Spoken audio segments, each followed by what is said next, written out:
Assalamualaikum warahmatullahi wabarakatuh. Sobat, ada penglihatan dan pendengaran yang tidak elok. Jadi sejauh ini kan saya menganalisis, bukan mengikuti, bukan membuntuti, tapi menganalisis, karena saya tahunya sudah viral. Dan tahunya itu sejak awal tesis ilmiah, kesannya tesis ilmiah. Tesis ilmiah itu banyak syarat. Untuk tercapai ilmiah itu banyak syarat, tidak hanya ilmu.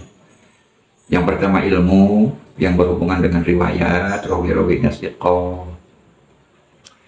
Secara personal, secara individu itu masalah keikhlasan, masalah keridhaan, masalah kekhusyuan, keistiqomahan, terutama keikhlasan. Untuk mencatat atau menandai sejauh mana tujuan dengan tesis tersebut. Saya melihat sosok beliau, raut muka, ekspresi mimik wajahnya dengan suara yang begitu bergebu-gebu, menggebu, berapi-api gitu kan. Dari sini saya mulai ada jalan-jalan untuk memahami, untuk mengetahui apakah tesis beliau itu betul-betul ilmiah atau pengakuan pihak beliau dan pihaknya bahwa tesisnya itu ilmiah karena sekian pihak pun berhaklah menyatakan. Tapi kan tesis ilmiah adalah kajian-kajian yang betul-betul bisa dibuktikan baik secara individu, katakanlah seorang mujtahid, ya, pembaharu seorang mujtahid. Menjadi seorang mujtahid itu secara personalnya yang bisa dilihat oleh teman-teman dalam kaidah usul fikih. Kemudian kontrol juga dalam akidah, ya, karena itu nyangkut prinsip. Terus bicara tentang haram taklid. Haram taklid itu buat siapa? Mujtahid saja ada yang taklid sepanjang mujtahid tersebut bukan makom mujtahid mutlak. Jadi yang haram taklid itu 4 mujtahid, yang dikesan mujtahid mutlak.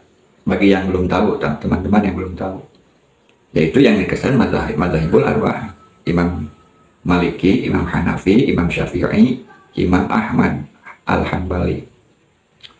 Nah, mereka itu haram taklid karena mujtahid mutlak. Jadi mereka mendapatkan dalil, istidlal, lalu digali secara pribadi dan tidak boleh mengikuti.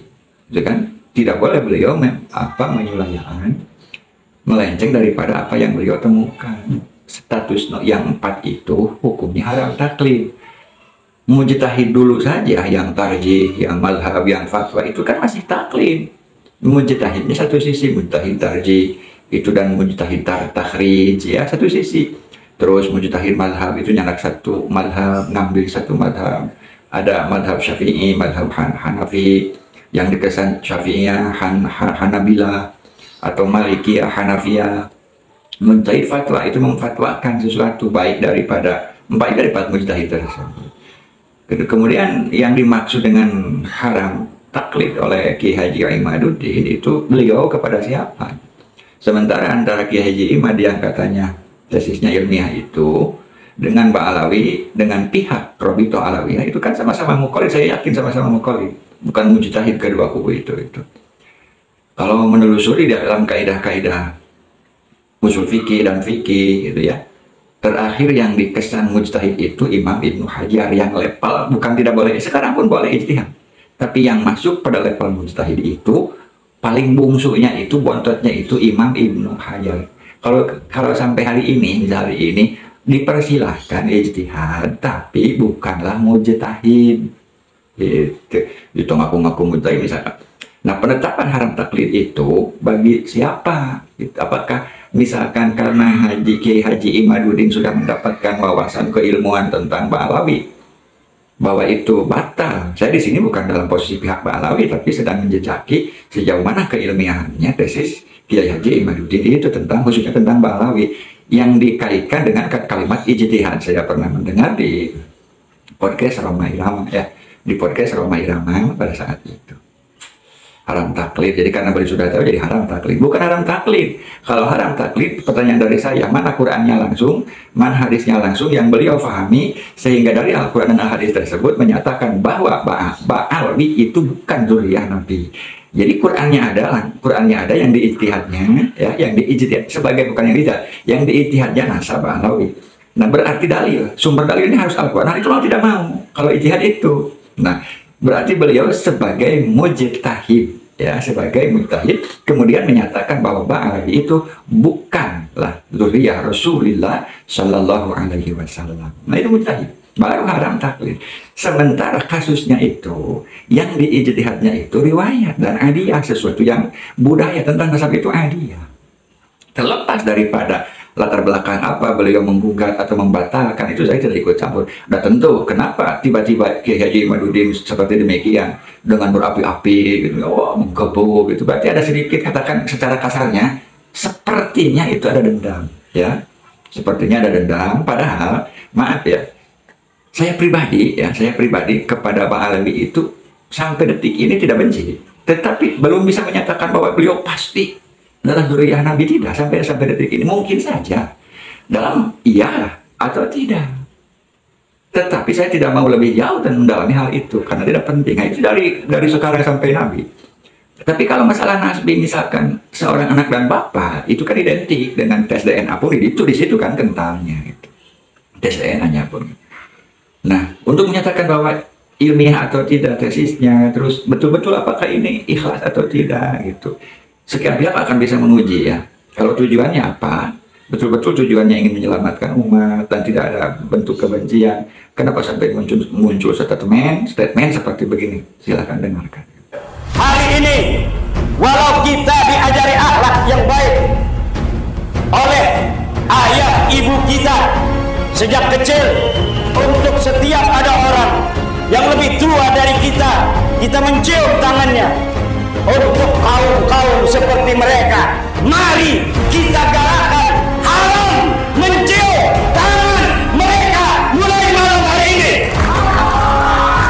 Haram mencium tangan mereka mulai hari ini. Nah, sampai segitunya gitu. Kalau masalah musafahah, salaman, cium tangan saja tidak boleh gitu. Jadi saya menilai sebetulnya tetap praduga, itu masuk asas praduga kan. Berarti ada dendam. Tetap walau bagaimanapun ada kebencian gitu. Karena tidak menyeluruh, ya, tidak menyeluruh.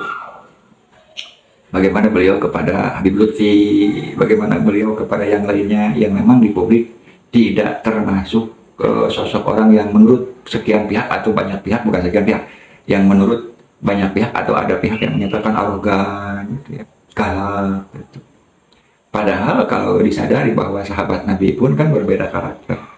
Ada Sayyidina Abu Bakar Siddiq radhiyallahu anhu, karakternya seperti apa, membawahi umat seperti apa. Ada juga karakter Sayyidina Umar radhiyallahu anhu, karakternya seperti apa. Ada juga karakter Sayyidina Utsman radhiyallahu anhu Dzunurain, karakternya seperti apa, termasuk Sayyidina Ali.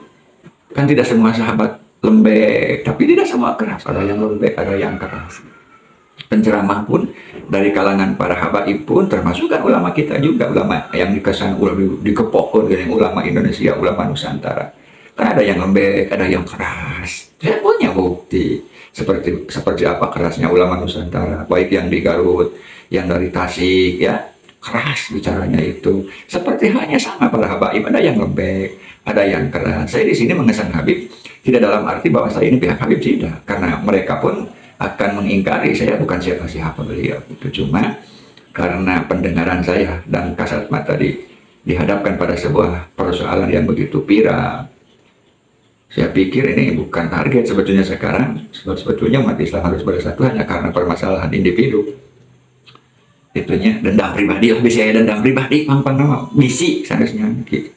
Kan indikasinya video terus bahwa ayah indikasi-indikasinya. Jadi di saya ada videonya, video ketika Kiai Haji Imaduddin aktif di FPI gitu kan. Kemudian keluar daripada FPI lalu mengeluarkan sebuah tesis. Nah, jika betul-betul tesis itu hanya menyatakan membatalkan, tidak akan menyerang seperti itu gitu. Tapi mohon ya kepada Ba'alawi pun, karena di sini saya bukan dalam posisi membela Ba'alawi, bukan. Karena apa? Saya juga tahu itu sebahagian daripada oknum Ba'alawi, tahu ya,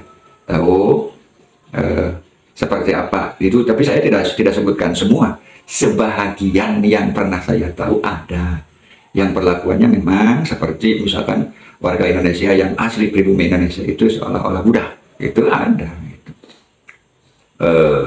Sampai ngancam kualat ya, kualat kau kalau tidak, nah, itu.